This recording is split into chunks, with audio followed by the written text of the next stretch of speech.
Ako po yung nanakas kay VP Lenny nung nag-traffic si VP Lenny. Hindi po nagdalawang isip na tumulong bilang isang kapitenyo at gentisenyo. Kahit ako man po ay nasa kabilang panig, mas inuna ko ang kapakanan ng kabutihan.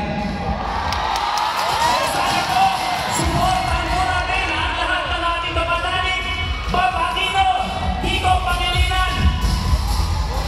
Maraming salamat po.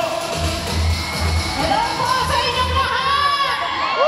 Nasurpresa po kami kasi hindi po namin alam na magsasalita po pala kami ngayon dito sa entablado na to. Maraming salamat po sa pagkakataon. Na-miss namin ito. Dati po lagi kami nangangampanya sa mga companies, sa mga businesses. Humaharap kami sa hundreds na katao para ikampanya si VP Lenny nung panahon ng 2022. Ngayon po, nandito po kami sa harapan ng marami. Ikinakampanya po namin. Kiko po, huwag po namin kakalimutan. Sila yung naghatid kay VP